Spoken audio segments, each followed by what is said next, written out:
Nay, ang sakit po ng sugat ko. Hindi ko na kayang tiisin. Sobrang sakit po.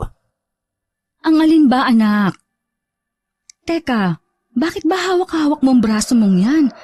Napaano ba yan? Tuwing gabi na lang po eh. Nay, kumikibot-kibot itong sugat ko na talagang napakasakit po. Bakit po kaya? Patingin nga kung ano yan. Oh, sugat nga ito ah. Saan mo naman nakuha itong pabilog na sugat na ito? Parang kagat ng aso ah. Nakagat ka ba ng aso? Kahapon pa po ito, Nay. Habang kasama ko si tatay sa pangunguha ng kahoy ng panggatong, hindi ko po alam kung anong kumagat sa akin eh. Lintik kang bata ka. Bakit ngayon mo lang sinabi? Paano kung makamandag ang nakakagat sa'yo? O di kaya mga nilalang na naninirahan dyan sa gubat? Por Diyos por Santo naman anak, hindi ka nag-iingat.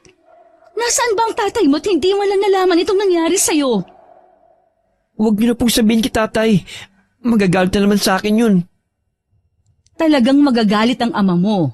At mas lalong magagalit yon dahil may bala ka pang ilihim itong nangyari sa'yo. Tingnan mo nga oh, nangingitim na at namamaga pa. Mainit na rin ang katawan mo. Nilalagnat ka na, Junjun. Ano bang pinagkakaguluhan yung mag-ina? Nadidinig kong boses mo, Mira, hanggang sa labas. Hindi ako makapag-concentrate sa ginagawa ko. Itong anak mo, umiiyak na sa sobrang sakit ng sugat niya sa braso. Hindi mo man lang napansin na may sugat na pala itong si Junjun. Hala, tingnan mo nga kung ano yan. At ako naman ay kukuha ng talbos ng bayabas dyan sa ating harapan para malanggas ko ang sugat ng anak mo. O sige, ano ba yan anak? Lumapit ka nga at makita ko kung anong klaseng sugat yung dinadaing mo. Tay, kahapon po kasi may biglang kumagat sa akin na parang aso. Na mukhang tao. Basta, hindi ko po gano'ng nakita ang tunay niyang tsuri. Baka namang guni-guni mo lang yun anak. Alam mo namang maraming nagkalat na mababangis na hayop dyan sa gubat eh. Base naman sa nakikita ko parang kagat lang ng ligaw na aso. Pero delikado pa rin dahil sa rabies ha. Eto na naman tay, ang sakit po. Ang sakit-sakit. Kaya mo yan, malayo sa bituka eh. Para ka namang hindi lalaki niyan. Ba't ang tagal naman ng iyong ina? Binulot na yata yung puno ng bayabas kasama ang ugat eh. Tatay naman eh. Pinatatawa lang kita. Konting kembot lang eh. Mukha ka na magkukulaps ba? Wala sa lahi natin ang mahina ang loob. Ilang minuto ang lumipas. Bumalik na ng bahay si Mirna, dala ang kinuhang dahon ng bayabas para sa anak. Agad niya yung hinimay at nilagay sa kaldero para pakuluan. Habang ang asawang si Kerding naman ay ngumuya ng ilang piraso ng dahon, saka itinapal yon sa sugat ng anak. Ilang minuto nang mawawala ng pananakit niyan. Ano kaya kung dalhin na natin sa ospital yung anak natin para mapaturukan ng anti-rabies? Hindi natin kayang bayaran ng turok, Karding. Pambili nga ng bigas natin ay kulang pa. Saka saan natin kukunin ang perang ipangpapamasahe natin sa jeep? Pati ang gamot ng ating anak. Ang dami mo namang sinasabi. Di ba't may mga panukala ng ating gobyerno para sa ating mahihirap? Paano ang paglalakad ng mga papel? Mahabang proseso bago ka makakuha ng tulong. Bababa na lang ako ng bayan bukas. Kay tatay na lang ako kukuha ng gamot. Tus, may mga sakit na pwedeng iasa sa mga albularyo. Pero itong kay Junjun, doktor na ang kailangan ito. Bilisan mo na nga lang ang pagpapulo ng dahon ng bayabas nang mawala ng pag-aalala ko. Ikaw lang bang nag-aalala? Basta, kukuha ako ng gamot kay tatay bukas. At baka madala pa ng langis niyang panggamot ang sugat ni Junjun. Sus, umiral na naman yung pagkakuripot mo. Hindi ako nagkukuripot. Ayaw ko lang magastosan tayo ng malaki kung makukuha naman ng libre. Nauwi na lang sa pagtatalo ang naging usapan ni Karding at Mirna. Si Junjun naman ay namimilipit pa rin sa sakit. Pawis na siya dahil sa paghihirap sa kanyang sugat. Nay, tay, huwag po muna kayong mag-away. Baka po kumukulo na yung gamot, gusto ko na pong matulog. Ay, heto, at ilalagay ko lang sa planggana. Yang ama mo kasi. Kaya pasensya ka na sa amin ha, anak? Sige, at ako na lang kukuha ng pananggana. Saka bawang na rin. Baka naman lalong ma-impeksyon ang sugat ni Junjun. Hindi naman. Ganito rin ang ginagawa ko noon kapag nakakagat ako ng aso. Inilislis ni Mirna ang manggas ng t-shirt ng anak. At doon ay nakita niyang hanggang kili-kili na pala nito ang pamumula at pamamaga ng sugat. Diyos ko, Karding, bilisan mo! Ang sugat ni Junjun palala na ng palala. Kailangan na nga natin madala sa ospital ang ating anak. Oo, pero linisan mo muna ang sugat at lagyan mo ng bawang. Ganun nga ang ginawa ni Carding. Pagkalinis nito ng sugat, ay dahan-dahan namang kinuskus nito ng bawang ang balat ni Junjun. Mas lalo lamang namilipit sa sakit ang kanilang anak at napasigaw na rin ng malakas. Rico, tay, masyado na pong masakit. Patindi po ng patindi ang kirot. Sige na, Karding, tara na. Ihanda mo ng tricycle at flashlight nang may ilaw tayo sa daan. Oo! Halos magsambulat ang mga gamit sa katarantahan ng mag-asawa para lang maitakbo sa ospital si Junjun. Pagkalipas lang ng ilang minuto, ay naihanda na ni Carding ang kanilang masasakyan. Kumapit kayong mabuti. Medyo maputik ang daan. Si Junjun, Mirna, pakiramdaman mo mabuti. Ano kaya kung dumaan muna tayo kay tatay? Mabuti pa nga nang masuob niya ng tao sa ating anak at baka may konting pera din siya na itatabi. Nang magkasundo ang mag-asawa, ay mas lalo pang binilisan ni Carding ang pagmamaneho. Abot langit naman ang pagdarasal ni Mirna na sana'y gumaling na ang kanilang kaisa-isang anak. Pagdating nila sa bahay ng matanda, ay naabutan pa nila itong nagsasara ng tindahan ng mga kung ano-anong gamot kontra aswang. Ay, si Junjun po nilalagnat. Tulungan po ninyo kami. Ano ka mo? Nakasadyot di ko marinig. Sa loob na lang po tayo mag-usap at nakakahiya naman po sa mga kapitbahay niyong tulog na. Sige, at nang maisa na ko na tong tindahan ko. Pagpasok ng mag-anak sa loob ng bahay ng matanda, sumunod na rin ito. At si Mirna naman ay nakaalalay sa kanyang anak habang nakasandal sa kanyang balikat. Balot ito ng kumot. Paano ba yung apo ko? Mukhang nilalagnat dahil namumula yung kanyang mukha. Balak na po sana naming dalhin sa ospital si Junjun tay. Bigla pong naalala ni Mirna na ipasuog po muna sa inyo. Ang pagkataos man tinutukoy mo, abay tuwing Biyernes ko lang yung ginagawa. Kung ganun po, tay, bukas pa. Pero masyado na raw po masakit ang sugat niya. Sugat ba ka mo? Teka, nasaan ba't na makita ko? Lolo, masakit na po lalo. Tumitibok-tibok po ang loob. Kung para naghihibot-hibot, abay dalawa lang ang ibig sabihin yan. Una, may makamandagang nakakagat at may lason. Pangalawa, may impeksyon at napasukan ng bakterya. Kailangan Junjun ang braso mo. Anak, iabot mo sa lolo mo ang braso mo at nang makita ang sugat. Bakit yung pinalala ang sugat ng apo ko? Namamagaan at namumula pa oh. Diyos ko, parang kagat ito ng halimo o aswang ah. Bakas pa ang pagil. Tatay naman nakukuha pa magbiro. Baka lalong matakot po si Junjun.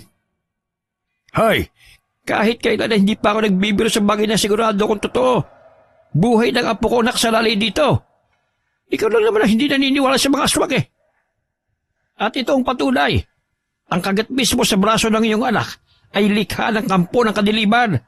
Saglit lang at kukunin ko ang aking langis para maniwala ka. Umalis pansamantala ang matanda dahil pumasok ito sa kanyang silid. Pagbalik nito ay dala na niya ang langis na nakalagay pa sa bote ng sinaunang anak. Huwag kang kukurap. Pagmasdan mong mangyayari sa sugat ng apo ko. Saka mo ko husgahan kung nagsisinungaling ako. Malalaman lang nakagat ito ng aswang kapag pinatakan ko ng langis ang sugat ni Junjun at kumulo ito. Patyagang naghintay si Carding sa sinasabi ni Lolo Pasito. Ganon din si Mirna na pilit pang inaaninaw ang sugat ng anak. Halatay, kumukulo po siya na parang may agwa ko sinada. Kayo ay malinaw ng kagat nga ito ng isang aswang. Paano pong nangyari na hindi man lang napansin ng aking mag-amang nilalang na kumagat sa anak ko? Abay, ewan ko sa kanilang dalawa. Kailangan ninyo ng iba yung pag-iigat dahil hindi lamang pala kayo naninirahan sa inyong lugar. Hanggat hindi pa gumagaling ang sugat ni Junjun, baka mabuting dumito muna siya sa aking bahay. Kaya pala sa pagdilim ng paligid, saka lamang sumasakit ang sugat niya sa braso. Hindi, Kardeg. Walang koneksyon ang dilim sa sugat ni Junjun. Isa lang ang ibig sabihin nun. Nasa malapit lang ang aswang na nakakagat kay Junjun.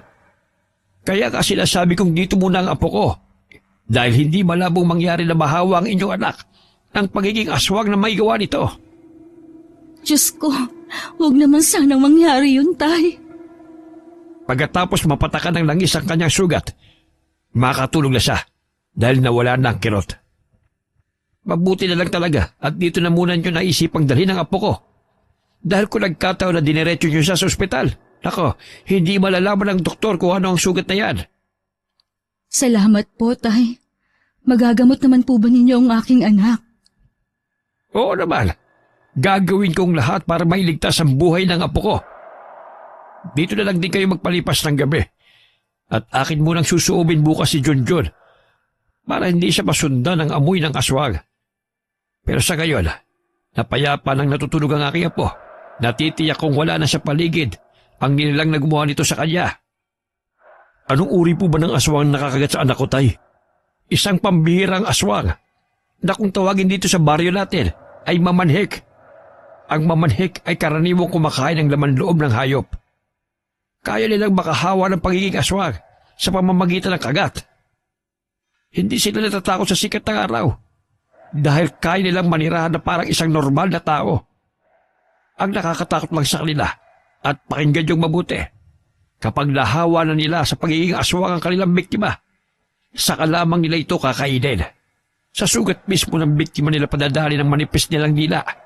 Kaya pagkatapos nito, palagi na nilang susundan ang amoy ni Junjun. Kaya importante mapagaling ang sugat ng apo ko. Ano pong pangontra ang maaari namin gawin para hindi sila makalapit kay Junjun?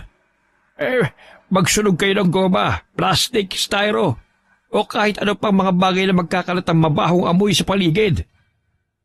Hindi ko akalaing mangyayari to sa ating anak, Karding. Kung bakit kasi, hindi mo binantayang mabuti. Hindi ko naman alam eh. Huwag ka na nga manisi dyan.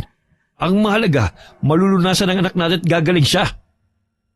Tuluyan na ngang pumatak ang mga luha sa mata ni Mirna. Wala siyang magawa kundi ang hawakan na lamang ang kamay ni Junjun ng mahigpit habang natutulog ito. Kumuha na rin siya ng bimpo at tubig sa dahan-dahang pinupunasan ng anak para bumaba ang mataas na temperatura ng katawan nito. Ngayon natin mas kailangang magpakatatag para sa anak natin. Kaya huwag ka nang umiyak. Malalampasan din natin to. Oo ka naman anak, magdasal lang tayo. At sa tulong ng aking langis, maliligtas si Junjun. Sana nga po, Tay. Teka, ayusin ko ang isang kwarto. At dito muna kayo magpalipas ng gabi. Madilim sa labas, masyadong delikado. Baka nakasunod sa inyo ang mamanhik. Pero Tay, kailangan naming umuwi. Kasi may naiwan po kami mga alagang hayop. Baka po makuha ng mga magnanakaw yun. Talamak pa naman po ang nakawan sa lugar namin. Sa bagay, may punto ka rin naman anak. Mag-iingat na lamang kayo sa pag-uwi. Karding, dahan-dahan sa pagmamaneho. Opo, Tay. Kayo na pong bahala muna kay Junjun. Iiwan na lang muna namin siya rito. Pagkatapos masigurado ng mag-asawa na nasa maayos ng kalagayan ng kanilang anak, umalis na rin sila bago pa lumalim ang gabi. Naging alerto sila sa paligid habang binabagtas nila ang makitid at madilim na daan papunta sa kanilang tinitirahan. Ngayon lang ako kinalabutan ng ganito, Karding. Sa halos 2 dekada nating pamamalagi sa bundok na tinitirahan natin, parang gusto ko nang lumipat ng matitirahan. Alam mo naman hindi ba kung anong dahilan kung bakit sa bundok tayo nakatira? Oo na.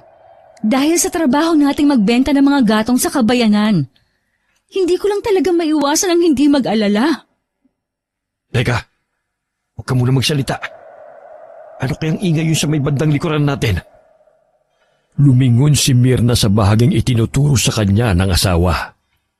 At sa paglingon niya, nakita niya ang dalawang malaking asong gubat na mabilis na humahabol sa kanilang sasakyan. Diyos ko, Karding, bilisan mong pagpapatakbo ng tricycad. Maaabutan na tayo ng mga hayop na yan. Higpitan mong kapit mo, Mirna. At halos hindi na nga sumasayad ang gulong sa lupa sa bilis ng pagpapatakbo ni Karding. Pero sadyang mabilis sa mga aso. Mabilis na lumundag ang kulay puting aso mula sa kadiliman. Nagpigil ng sigaw ang mag-asawa. Inakala nilang sila ang puntirya nito. Subalit nakita nilang nilundag nito ang isang nilalang na nasa dilim. Aswang na mamanik yan. Di ba? Yan ang sabi ng tatay mo sa atin. Dapat nakinig tayo sa kanya na huwag lang umalis eh. Hindi ka pa naman dala yung itak ko. Diyos ko, iligtas mo po kami. Tulungan ninyo po kaming makauwi sa aming bahay ng ligtas. Ganun na lamang ang takot ng mag-asawa habang sila'y papalayo. Nilingon pa ni Mirna ang aswanga. Habang si Karding naman ay panakanakang tumitingin. Kitang-kita nila kung paanong pagluray-luray ng mamanhik ang katawan ng asong gubat na kanyang inatake. Lumingon pa ito sa gawi nila na nagniningas ang mga mata. Ganun pala ang itsura ng mamanhik. Kahawig din ng tao. Matulis ang tenga.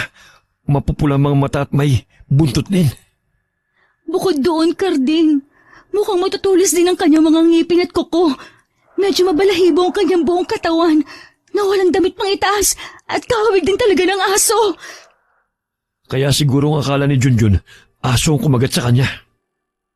Bilisan mo pang pagpapatakbo. Baka mamaya habulin tayo. Ilang minuto ang lumipas. Sa wakas ay narating nila ang kanilang bahay. Mabilis silang bumaba sa sasakyan at mahigpit na pinagsasara ang pinto at mga bintana at pati ang gate nila na yari sa mga kahoy. Hindi tayo nakahingi ng pangontra kay Tatay Mirna. Ngayon ako nakaramdam ng ganitong takot. Bakit ngayon pa? Ngayon lang sila lumitaw at nagpakita. Hindi dinalaw ng antok si Mirna ng gabing iyon. Patuloy siyang nakikiramdam sa ingay ng kanilang paligid. Si Karding naman ay humihilik na habang yakap ang sariling itak. Kinabukasan ay maagang lumabas ng bahay si Mirna. Kahit balisa ay pinilit pa rin niyang magluto ng kanilang almusal. Sakto rin namang may mga dumating na 5 tanod sa kanilang lugar, kasama si Kapitan Igme. Kapitan Igme, bakit po napadalaw kayo? Humingi sa amin ng tulong ang amamong si Pasito. Kayo raw ay umuwi ng gabi. Nag-aalala raw siya na baka napahama kayo. Nabalitaan ko rin ang nangyari sa inyo at sa anak nyo. Kaya kami nagronda rito. Kamusta kayo? Kagabi nga po ay may sumalakay na mamanhik sa amin. Pero ang biniktima po niya ay ang mabangis na asong gubat. Ayun po pala, Kapitan. Pumasok muna kayo sa loob para makapagkape muna kayo. Ay, salamat na lang. Dinaanan ko lang kayo. Maglilipot pa kami ng mga kasamaan ko sa buong kagubatan. Ay, siya't kami ay aalis na rin. Marami pong salamat, Kapitan, sa pagbisita. Sa inyo rin. Palagi kayo mag-iigit ang mag-asawa. Opo. Salamat po, Kapitan.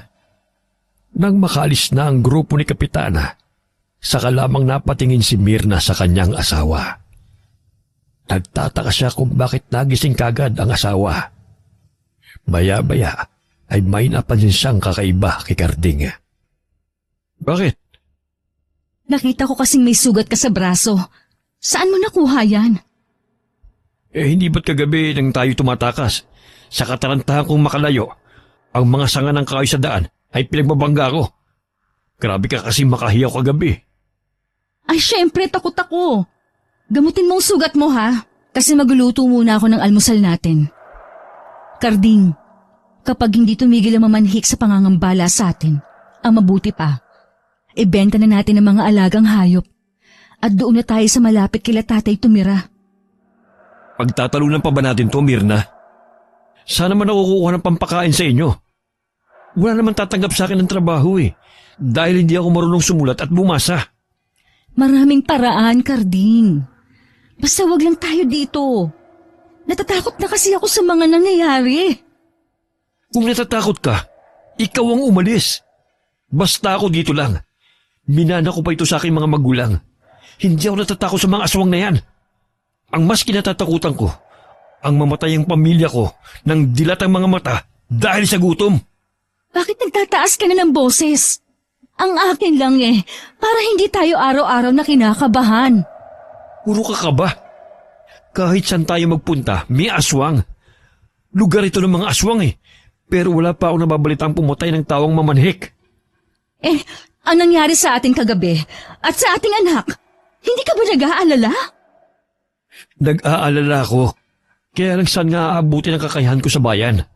Isa pa, malaki ang pananampalataya ko sa Diyos na hindi niya tayo pababayaan. Ang tigas ng ulo mo. Tama na. Kaya agad nagtatalo na naman tayo Ituloy mo na ang pagluluto mo. At ako naman maghahanap ng mga gulong, goma, plastic at styro. Mamaya iuwi ko na si Junjun. Mas lalo lamang ako hindi napapalagay kapag hindi natin kapilang ang anak natin. Pagkatapos nilang magtalo ni Karding, ay mabilis din itong tumalikod sa kanya. Hindi na nito hinintay ang mga sasabihin niya at padabog pa nitong isinara ang pinto. Mabilis namang siyang nakaluto ng pagkain. Ilang minuto lang ang lumipas ay dala na nga ni Karding ang mga nahanap nitong bagay na may mabahong amoy. Kapag sinunog natin yan, bawal naman sa mga alaga nating manok. Sa gabi lang ako magsusunog. Bakit ba ang dami mong pinapansin? Puro ka reklamo.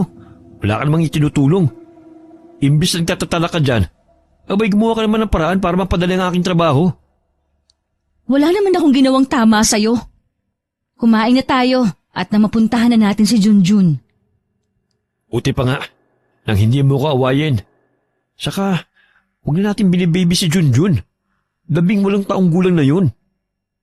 Pero kung tratuhin natin, daig pa ang sanggol 37 ako ng mga anak sa kanya. Grabe ang hirap po sa anak natin. Natural na ganito ako sa kanya. Dahil nag-iisang supling ko yan. Nag-aalala lang ako baka lumaking immature ang anak natin. Sira ka talaga? Valedictorian ng anak natin nung nagsekundarya siya. At malapit na magtapos sa kolehiyo yan. Hindi mangyayari ang sinasabi mo na mag-isip bata ang anak natin. Ang hirap kasi sa'yo, masyado kang advance mag-isip.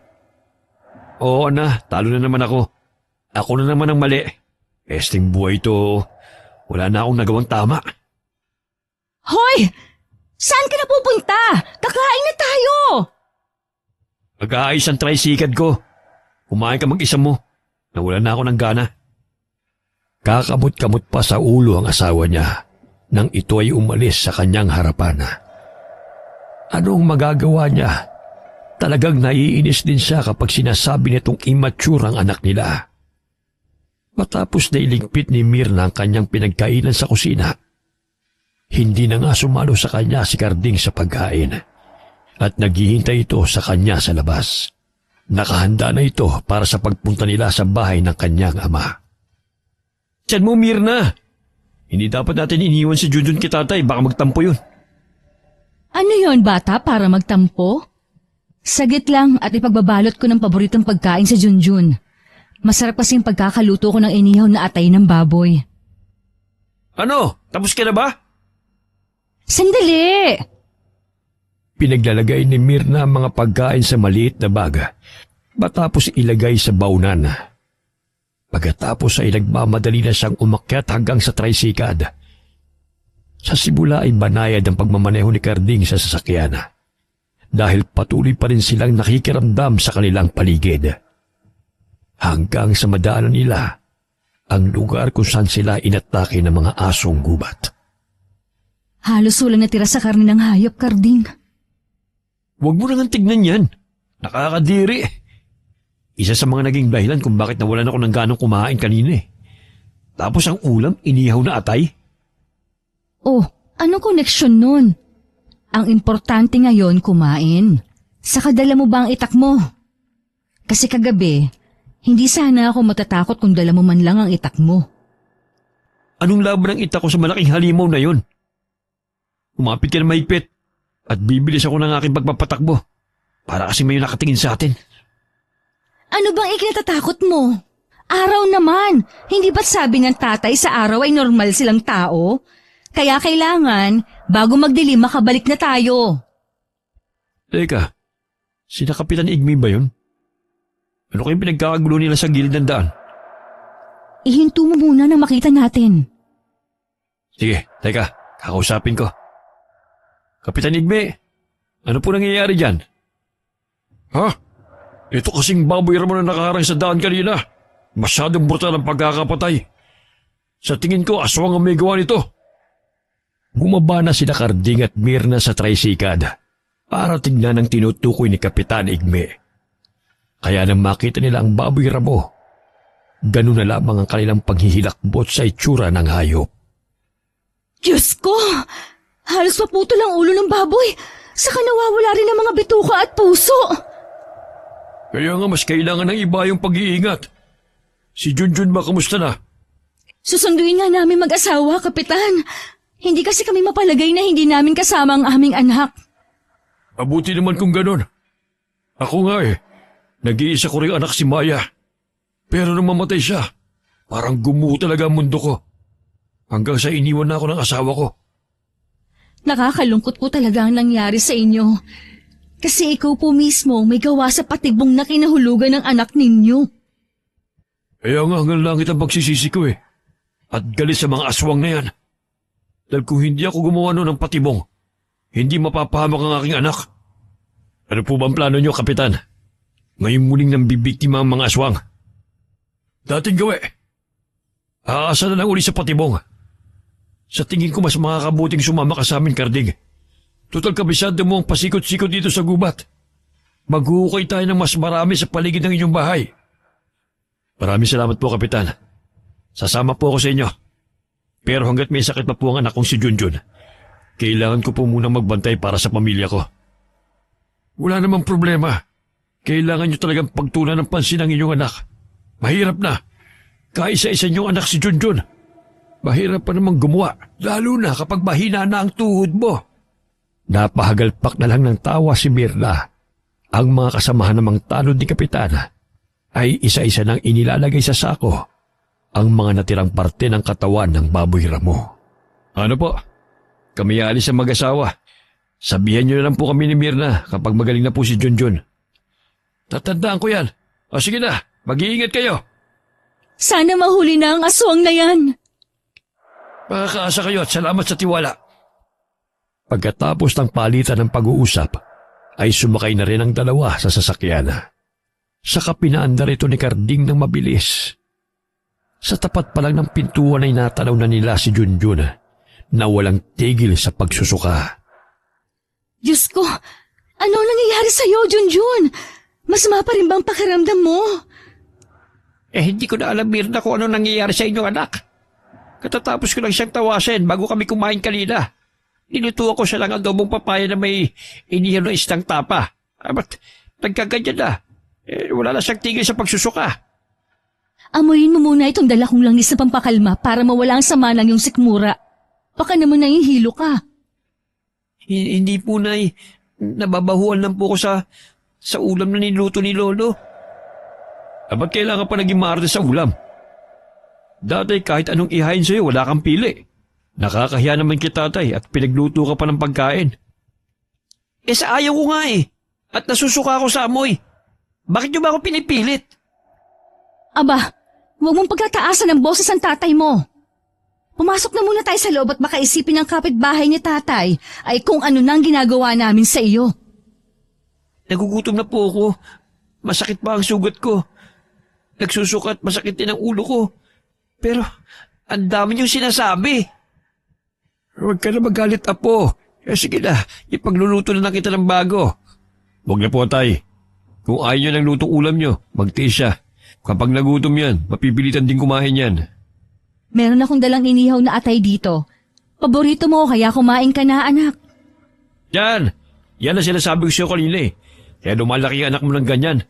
Kasi sinusunod mo ang gusto. Kaya ngayon, masama na ang ugali.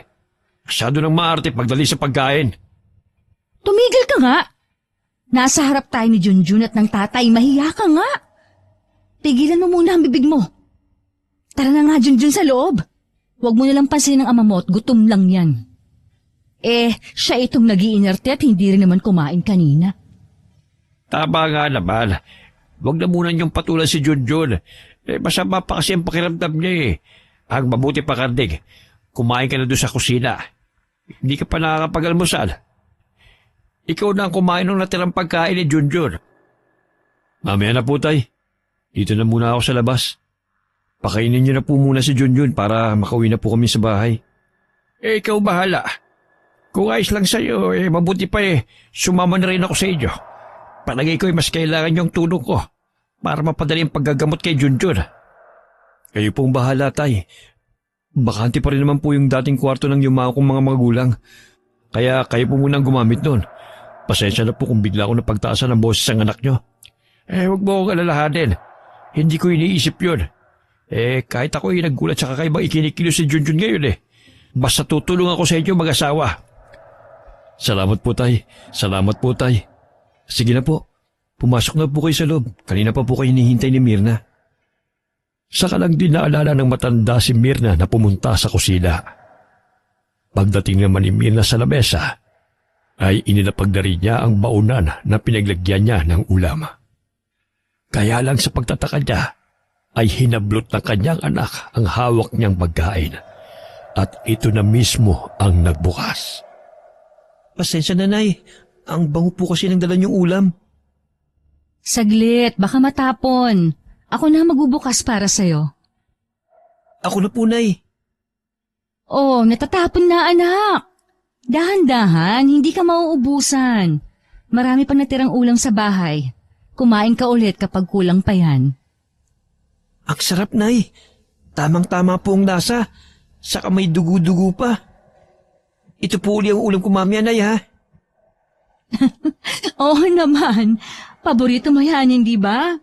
Saka sa pagmamadali ko, kaya may dugo-dugo pa yan.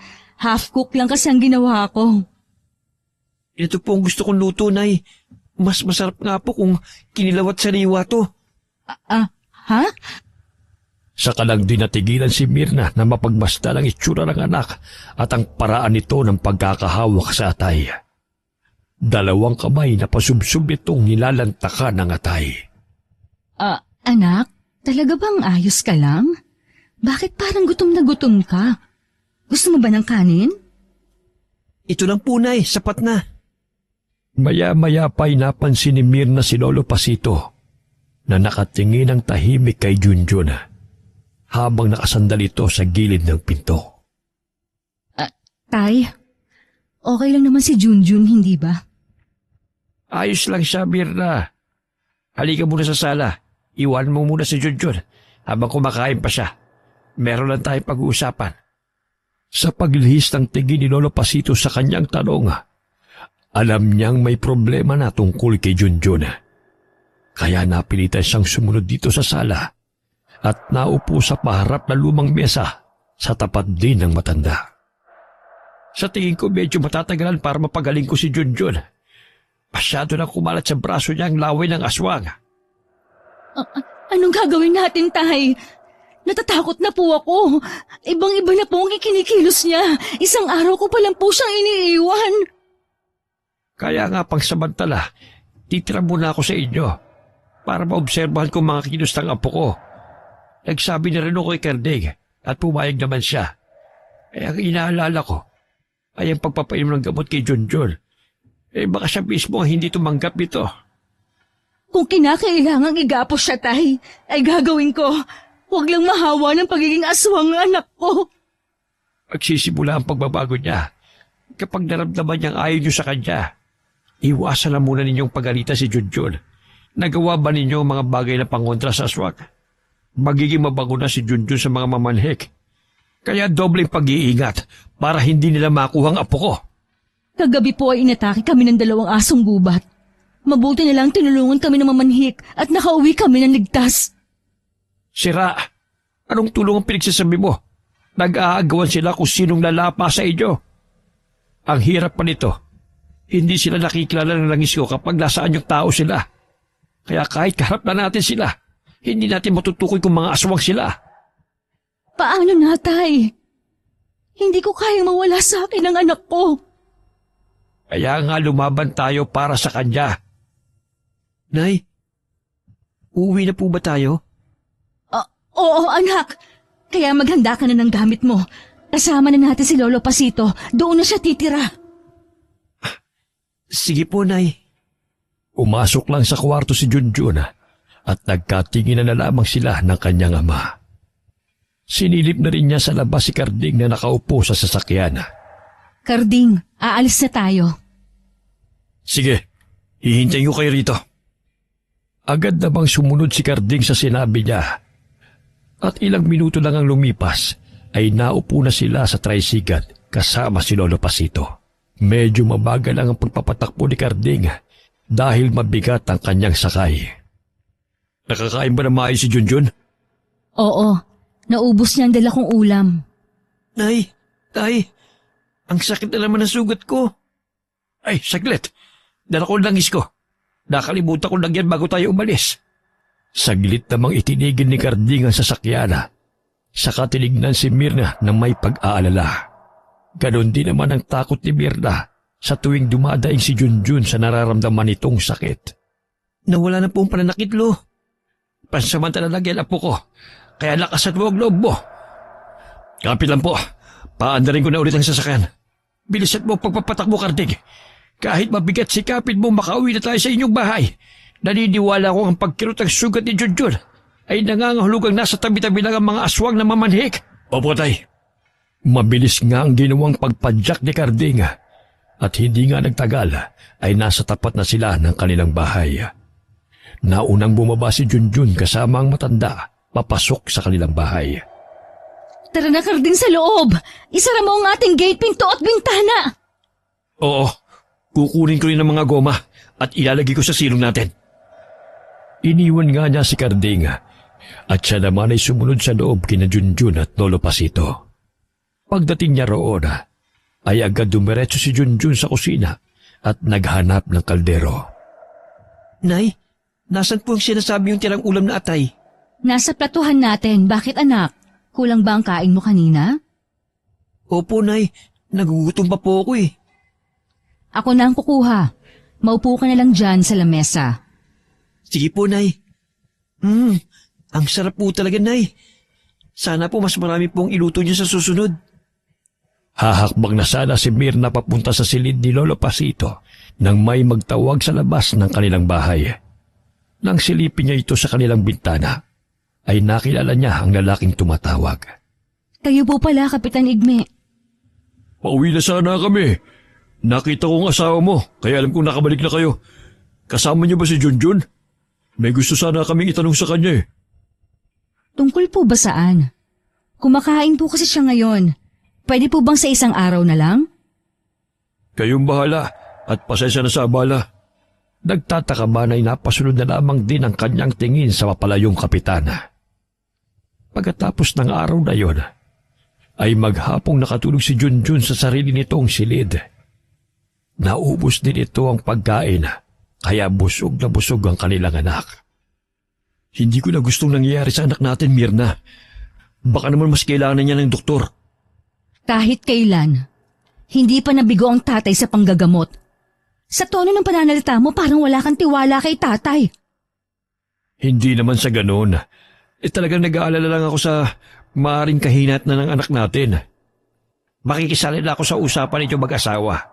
Pero kapag dinala natin sa mga doktor ang inyong anak, mas lalo lamang lalaki ang magiging problema ninyo. Pero tay, hanggang kailan? Kapag nambibiktima na siya ng tao? Ang gusto ko mabilis na paraan. Gusto mo pala na mabilis, bakit pinatagal mo? May kasalanan ka rin sa mga nangyari. Hindi mo kagad napansin may sugot na siya at nakagat na ng mamanhik. Peste mamanhik yan.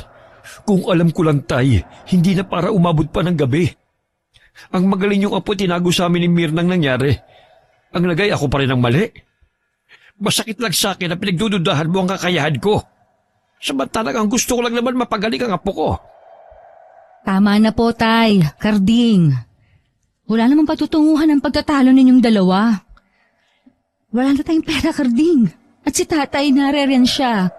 Kaya niyang pagalingin si Junjun. Sige na, matulog na tayong lahat. Katatapos ko lang magsunog ng mga goma. Napapagod na rin ako. Gusto ko na magpahinga. Ganyan ka naman. Umiiwas kapag nasusukol na. Anong gusto mo? Manahimik habang nagkakaganyan ang anak natin? Diyos ko naman, Mirna. Pwede ba? Huwag mo munang isipin ang pera. Ang gusto ko dalhin si Junjun sa ospital. Habang tumatagal, palala ng palala ang sugat niya. Wala nga tayong pera. Sa pagsakay pa lang ng bus, kailangan na ng pera. Ang hirap sa'yo, idadamay mo pa kami ng anak mo sa katangahan at walang pinag-aralan mo. Ganon? Lumabas din ang totoo. Tama na! Ang iingay nyo! Umalingaw-ngaw ang sigaw na yun ni Junjun sa kalagitnaan ng pagtatalo nilang mag-asawa. Napatahimik sila at biglang kinabahan sa inasta ng kanilang anak. Tignan mo, Mirna, ang ugali ng anak mo nagmana sa'yo. Tumigil ka! Pinagugulo mo lang lalo ang sitwasyon! Palaging akong mali? Bakit mag-iingay nyo? Nay! Tay! Palagi kayo nagtatalo pagdating sa akin. Kaya ako nga nilihim ang sugat ko dahil palagi kayong ganyan. Tumahimik ka! Nag-uusap kami ng nanay mo, kaya huwag kang makialam. Tumigil na kayo, pakiusap. Bakit ako titigil, Tay? Ako ang dahilan ng pag-aaway nyo. Para kayong mga walang pinagkatandaan sa mga ugali nyo. Huwag mong pagsalitaan ng ganyan ng ama mo, Junjun. Sumusobra ka na. Ikaw, Nay. Kayong dalawa ni tatay sumusobra na. Wala na kayong ibang pinagtalunan kundi pera. Wala nang malagay sa inyo kundi pera. Mga wala kayong kwenta mga magulang. Tuluyan nang nagdilim ang paningin ni Mirna sa sinabing yun ng anak. Tinawid niya ang pagitan nilang dalawa at malakas niya itong nasampal. Bagay na hinding-hindi na niya mababawi. Aray ko, Nay. Bakit niyo po ako sinampal? Para magising ka sa katotohanan. Ginagawa naming lahat ng iyong ama mga bagay na mapapabuti ka. Pagkatapos, ito lang ang sasabihin mo. Ikaw, anong klase ka bang anak? Mirna, tumigil ka na. Manahimik ka! Isa ka pa! Hindi ba't ito ang gusto mo? Ang ipakita sa iyong sinasaktan ng anak natin. Hindi ba pwedeng masyado ko lang mahal ang ating anak? Kaya ako siya tinatrato ng ganon? Hindi naman yun ang ibig kong sabihin eh. Masyado kayong madrama. Pagkasabi noon ni Junjun, agad itong nagtatatakbo sa labas. Gayong nag-aagaw dilim at liwanag. Kaya naman napatakbo din sa labas si Mirna para habulin ito. At gano'n na lamang ang pagkagulat niya nang makita itong dumiretso sa kulungan ng mga manok. Diyos ko! Wag, Junjun! Huwag mong patayin ang mga manok natin! Hindi ba itong dahilan kung bakit palagi kayo nag-aaway sa pera? Umuwi pa nga kayo ni tatay para dito imbis na alagaan ako. Huwag kinalapit! Uubusin ko lahat ng mga alaga niyong hayop! Huminahon ka, apo ko. Huwag ka magsasalita ng ganyan. Ikaw pa rin ang importante sa buhay naming lahat. Kalokohan! Isa ka pang matanda ka! Ang totoo, nagkukunwari ka lang ng albularyo. Pero ang totoo, wala kang alam. Tignan niyo ang ginawa niyo sa sugat ko. Diyos ko! Bakit nagnanaknak na ang sugat ni Junjun? Tay! Ano nangyayari? Tuloy na siyang nahawa ng aswang, anak. Nahuli na tayo. Hindi, Tay. Nakikiusap akong pagalingin ninyo si Junjun. Nangako kayo na gagaling siya, hindi po ba? Paano na ngayon? Lumala na ang ating anak. Tigilan niyo na ang pagtatalo. Nasa bingit na kapahamakan ng aking apo. Ang sarap pala ng sariwang laman at may dugo-dugo pa. Natigilan silang tatlo nang muling magsalita si Junjun. Lalo na nang kumuha pa ito ng isang biik at walang awa nitong sinibasib ng kagat ang hayop. Tama na! Karding, ano nang gagawin natin sa ating anak?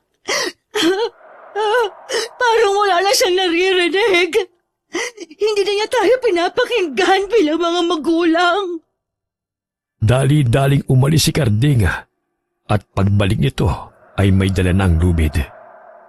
Natigilan naman si Mirna dahil sa balak gawin ng asawa. Anong gagawin mo sa lubid, Karding?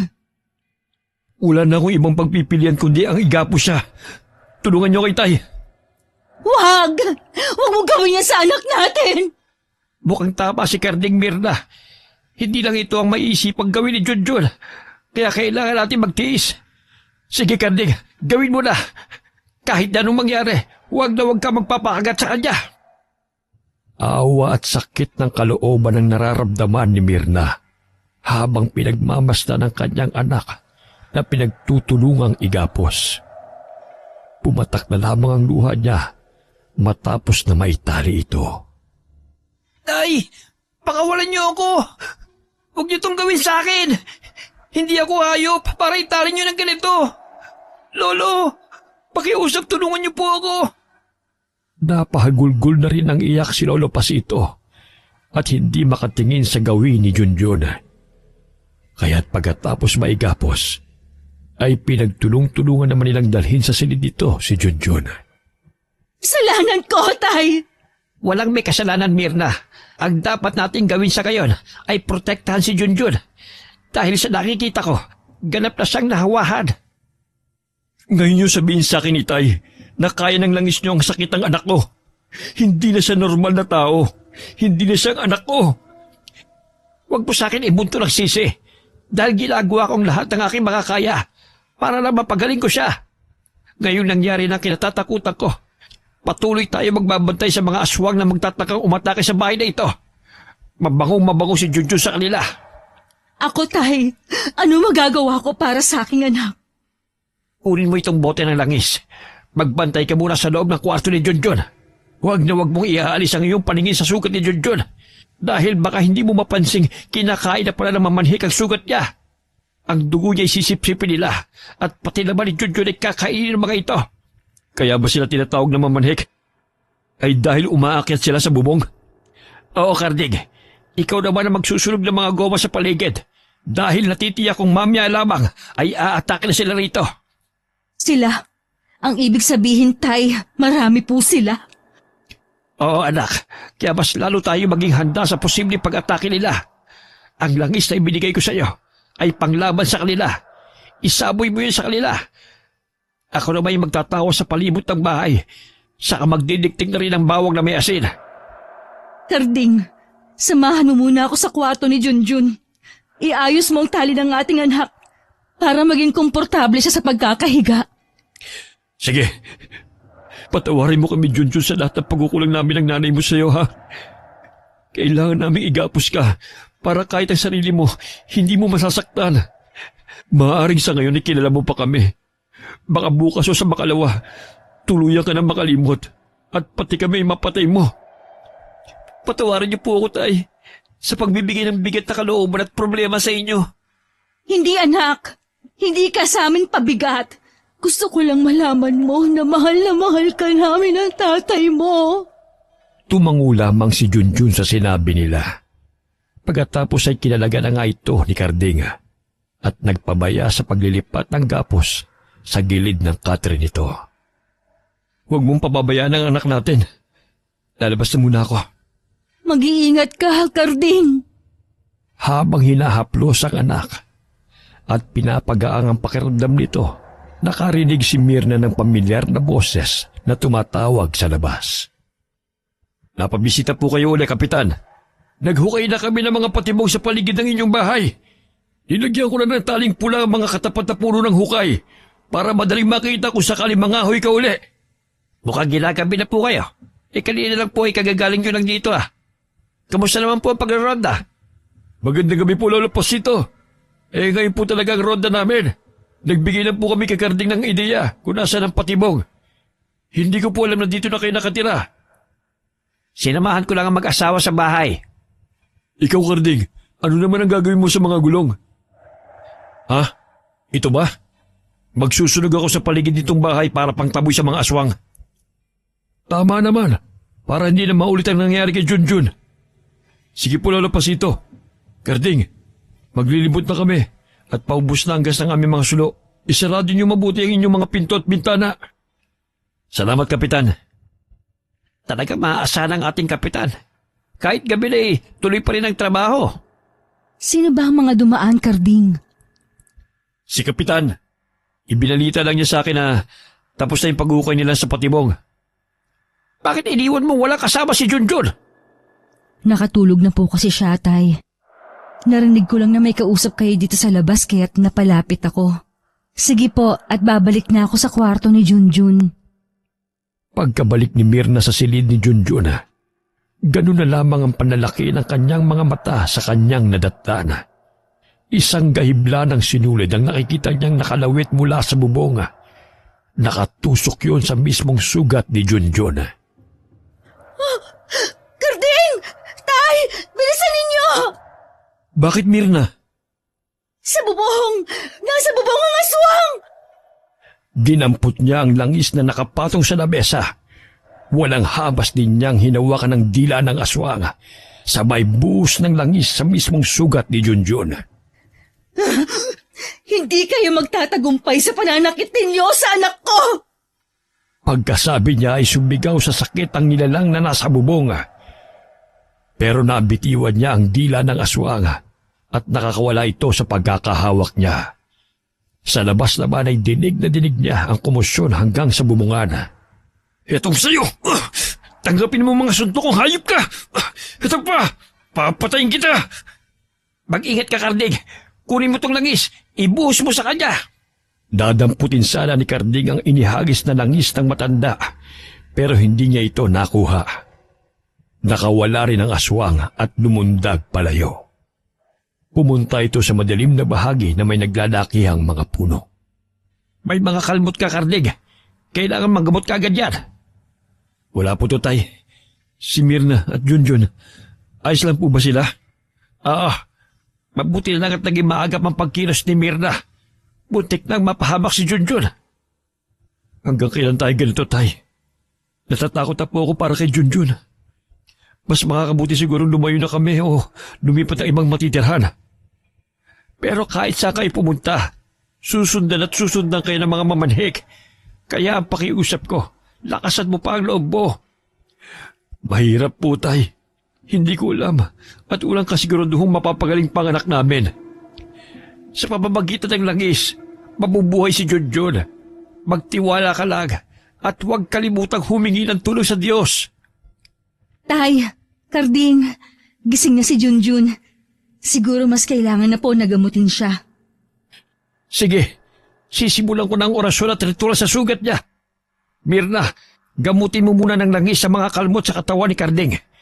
At pagkatapos ay magsunog na ng goma habang isinasagawa ko ang pagtatawas. Opo, Tay. Agad ding sumunod si Mirna sa utos ng matanda. At pagkatapos magamot si Karding, ay isinagawa na nila ang panggagamot kay Junjun. Kahit gising na ito, ay tahimik lamang itong nakatingin sa tatlo. Gayong tapos na ang pagtatawas. Bebendahan ko na rin ang mga sugat ni Junjun para hindi na maulit ang mga nangyari kanina. Pero hindi yun madali. Dahil kahit may benda o harang ang sugat niya, mapapasok pa rin ang dila nila ang sugat ni Junjun. Ngayon lang po talaga ako nakarinig ng ganyang uri ng aswang. Dahil pambihirang aswang lang sila. At ngayon lang din nagiging agresibo. Ang mabuti pa'y magsitulog na tayo. Pagkatapos ng mga nangyari, hindi na muling babalik ang aswang. Maghihintay na naman sila ng tamang pagkakataon para umatake. Sa kwarto ni Junjun mas piniling matulog ng mag-asawa. At sa tindi ng pagod, agad silang dinalaw ng antok. Kinabukasan ay maaga silang nagising sa ingay na nagmumula sa labas. Maliban sa 2 tanod na bumisita sa kanila kagabi, kasama rin ito si Kapitan Igme. Inatake kami ng aswang kagabi, kaya nag-alala kami. Kaya muli kaming bumisita sa inyo. Ayos lang ba kayo? Kaya po pala may mga sugat din kayo sa katawan. Eto, may galos din po ako. Nasaan po yung 3 yung tanod? Naroon sa ospital na nagpapagamot. Ang 2 naman ay natakot ang sumama sa amin dahil sa mga nangyari kagabi. Mabuti na lang walang nasawi. Nasaan nga pala si Lolo Pasito? Nasa loob po kausap si Mirna. Talagang wala nang kinatatakutan ng hayop na aswang na yan. Mabuti na lang at tatakot sa aming mga sulo. Mahuhuli rin po ang aswang na nagdudulot sa atin ng takot. Mula na nga po kaming maayos na tulog ng mag-asawa. Siya't aalis na kami.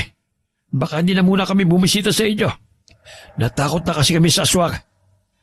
Mag-iingat na lamang kayo mag-anak.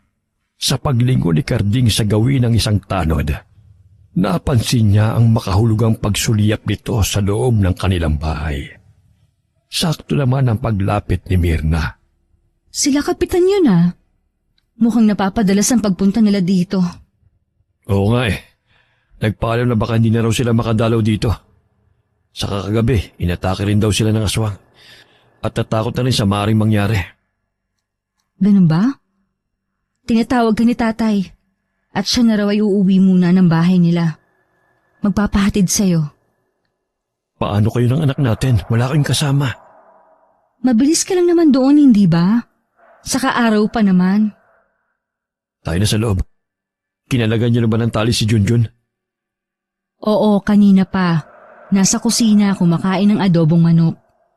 Mukha namang malaki ang epekto ng bisa ng langis sa kanya. Mabilis ang kanyang pag-recover.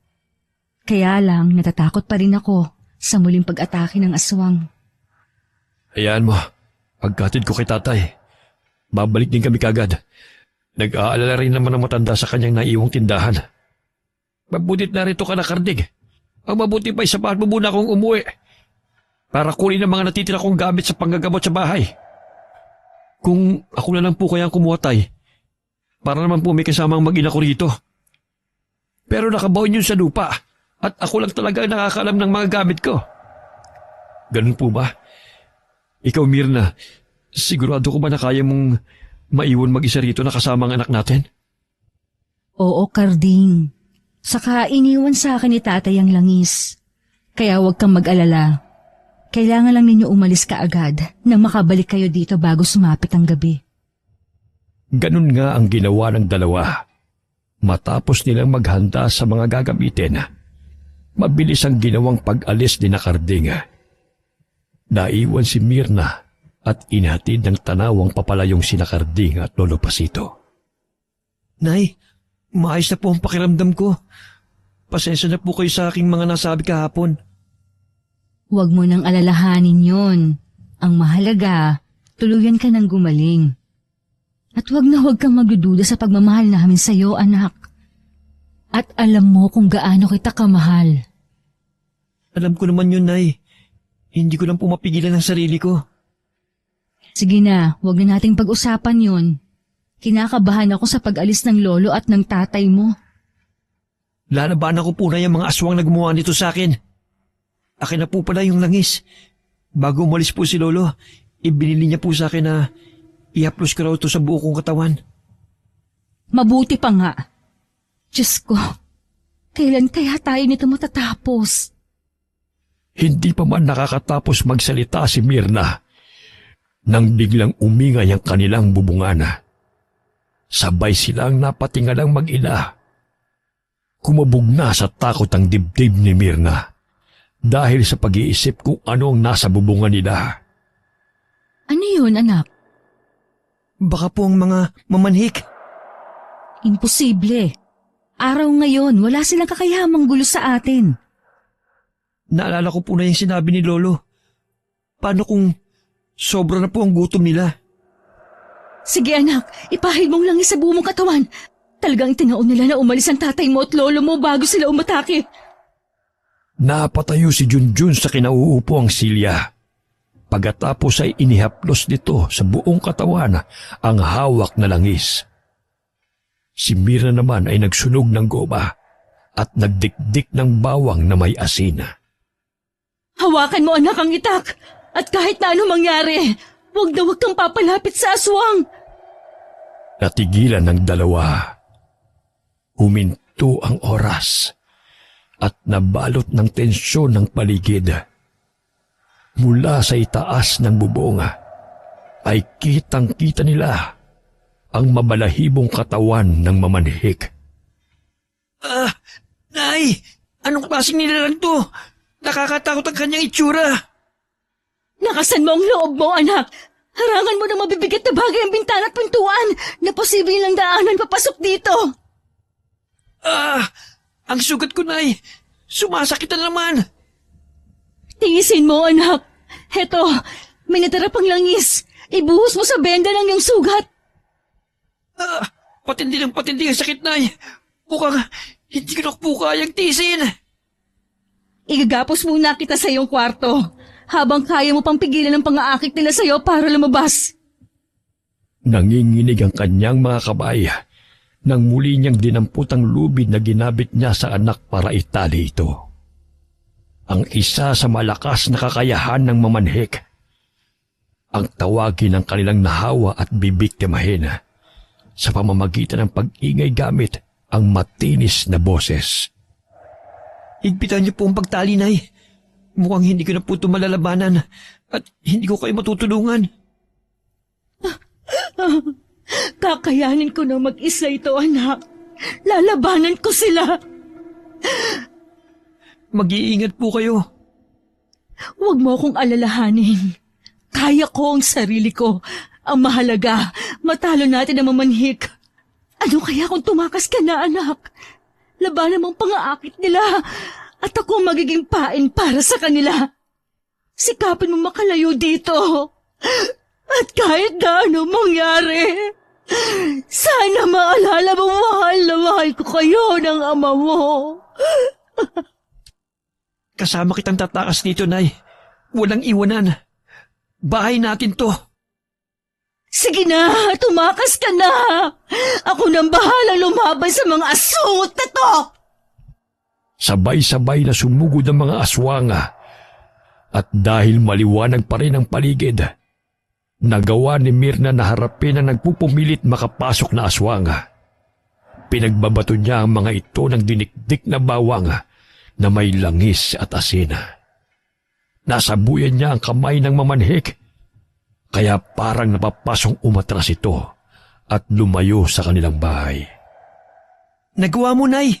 Naitaboy mo sila. Nay, ang tatay bumalik na. Karding!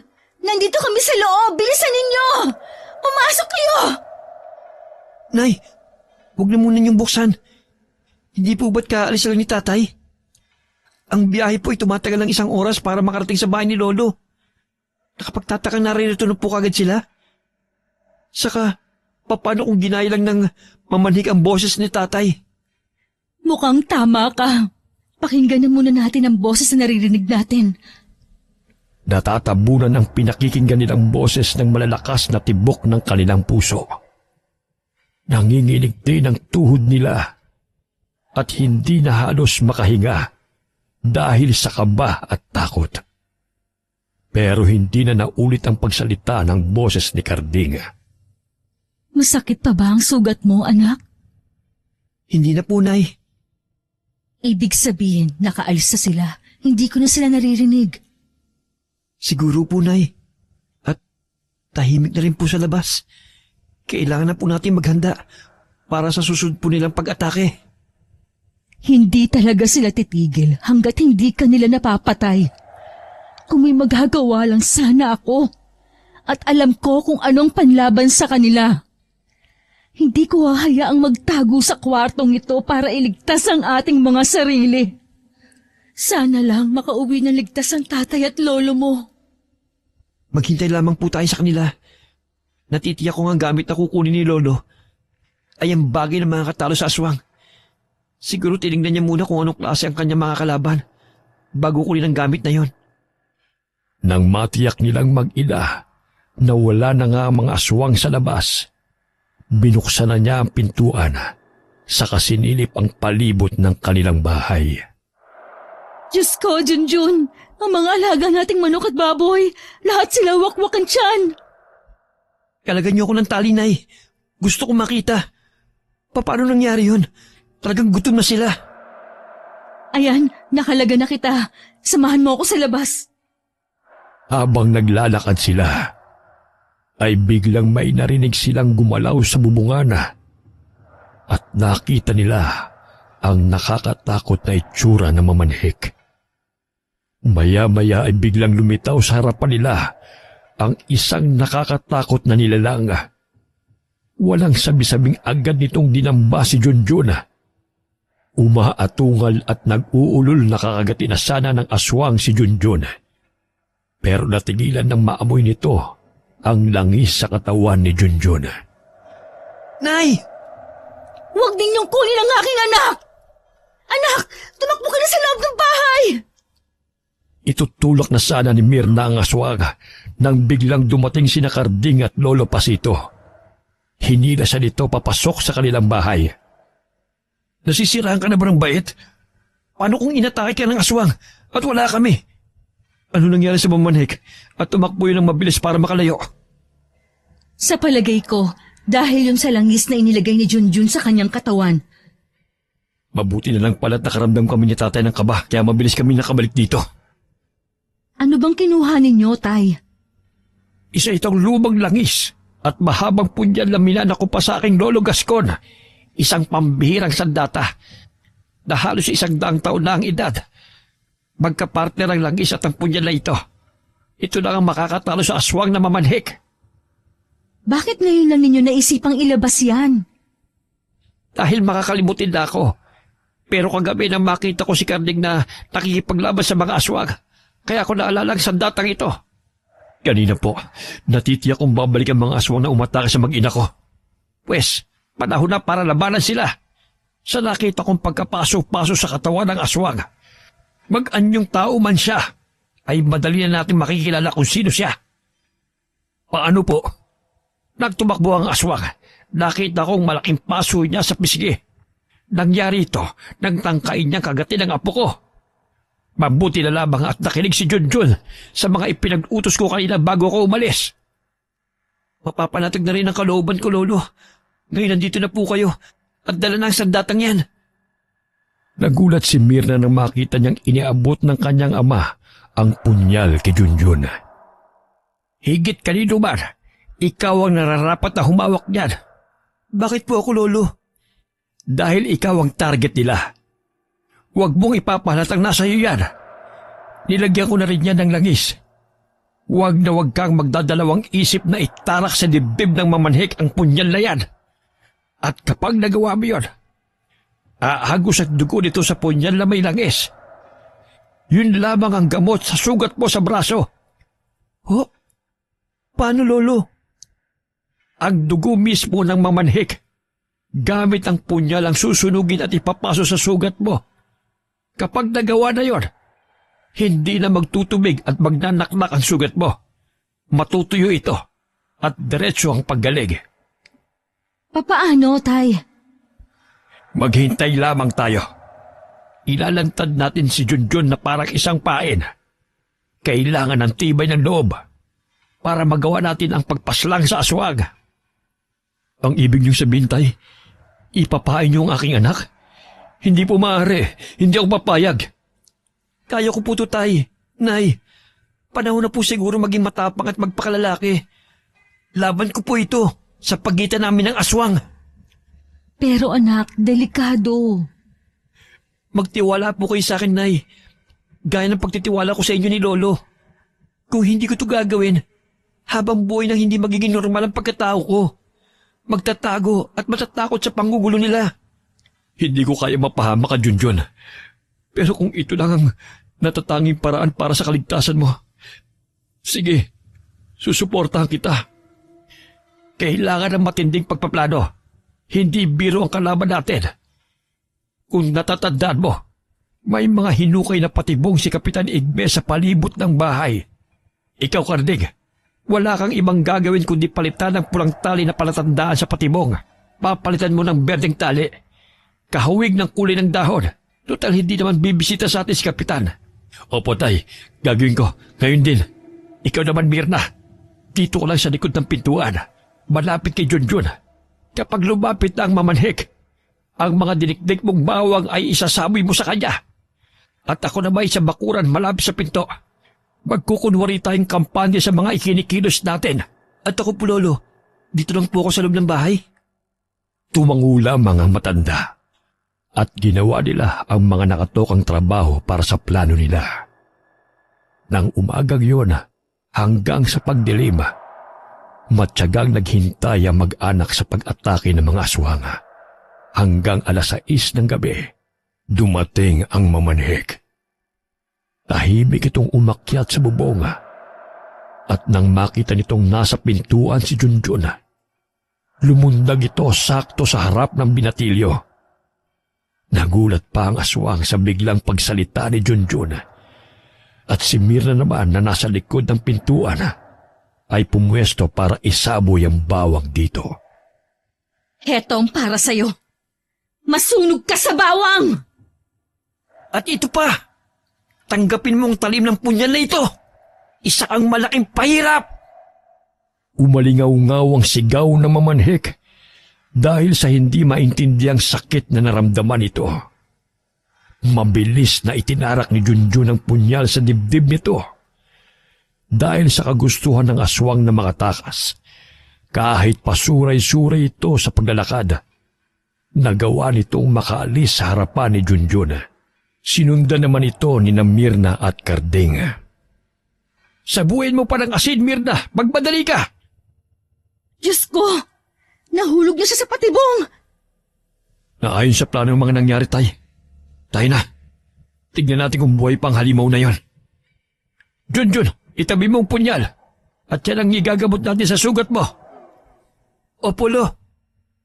Gusto ko rin pong makita kung napatay ko po yung aswang. Halika, at puntahan natin. Diyos ko! Sinasabi ko na nga, Be. Hindi nagkamali ang hinala mo, Tay. Kaya pala pinapalitan nyo ng tali ang mga palatandaan. Matagal kong pinag-aralan at pinagtugma-tugma ang lahat. Una nung inatake si Junjun habang kausap ang Kapitan Igme na yan. Saktong pag-alis niyan, dumating ang aswang at pareho pa silang may sugat. Hindi ko po akalain na si Kapitan Igme ang aswang. Grabe, at nagpanggap pa na nag-aalaga sa atin. Yun pala nagmamanman lang sa ating mga ikinikilos. Paano na po, Tay? Ano magiging paliwanag natin sa mga nangyari? Lalo na sa kanyang mga tanod. Palalabasin lang natin na nahulog siya sa sarili niyang patibong, kagaya na nangyari sa anak niyang si Maya. Tama kaya naisip ko na kayo ang pumatay kay Maya. Hindi ko alam na mag-ama sila.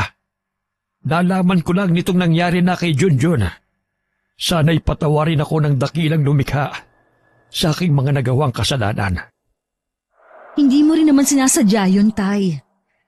Ngayon ay matatahimik na ang ating mga buhay pagkatapos nating mapaslang si Kapitan Igme.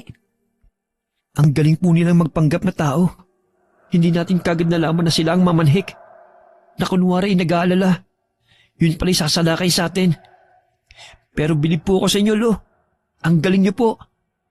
Naisip niyo po na siya ang aswang. Kailangan mo lang na maging mapagmasid sa paligid, Apo. Minsan ang mga kagaya niya, kapag nasasabik ng makapangbiktima, nawawala na rin sila sa sarili nilang plano. Sila na mismo ang naglalantad ng kanilang itinatagong lihim. Mabuti na lang po talaga, Tay, nandito kayo. Kung hindi, naku po, baka kaming tatlo ay tuluyan ng nilapa ng mga aswang na mamanhik. Oo nga po pala, Tay. Pasensya na po kayo kung pinagdudahan ko kagad ang kakayahan nyo. Ngayon nalaman kong talagang napakahusay nyo. Naiintindihan ka sa bagay na yan, Karding. Wala talagang papantay sa pagmamahal ng magulang sa kanyang anak. Pero talagang may mga karamdaman na kailangang sa ospital dinadala at hindi rin naman gagaling sa pagpapahid lang ng langis. Kaya dapat marunong tayong sumuri. Pagkalipas ng ilang araw, ay napaniwala na mag-anak ang mga tao na aksidente ang nangyari kay Kapitan Igme. Nagamot din ng punyal ang sugat ni Junjun. Naging bulong-bulungan ang tungkol sa pagkamatay ng kapitana. At nagtaka pa ang mga tao kung bakit kasabay noon ay biglang nawala ang mga pag-atake ng mga aswang sa kanilang lugar. Pero dahil walang nakita sa mga nangyari, bukod sa pamilya ni Karding, ang kwento ay naging palaisipan na lamang na natabunan pagdaan ng panahon. Magmula ng mga panahong iyon, ay wala nang balita pa sa mga aswang na mamanhik. Ayon sa mga matatandang huling nakaalam sa kalupitan ng mga aswang, ang pagiging mamanhik daw ay nagsisilbing panakot na lamang sa mga batang mahihilig magsinungaling. Mga batang hindi takot sa saway ng mga magulang. Nawala din ang mga kwento ng buong pamilyang huling nakaranas ng kalupitan ng mga mamanhik. Ayon sa mga matatanda sa baryo Alumpihit, nasa paligid lamang ang mamanhik at naghahanap ng mapapatay na mga alagang hayop at mahahawa nila ng pagiging aswang. Bukod doon, alam ng lahat na hindi lamang ang lahing mamanhik ang aswang na nabubuhay sa mundo. Dahil sa ibang panig, ay mayroon din namang ibang lahing nang bibiktima ng mga inosenteng tao. Bukod sa mga pangontra sa kanila, wala pa ring tatalo sa taimtim na dasal at pananampalataya sa Diyos. Ito ang pinakamabisang pananggalang sa lahat ng uri ng kapahamakan. Wakas.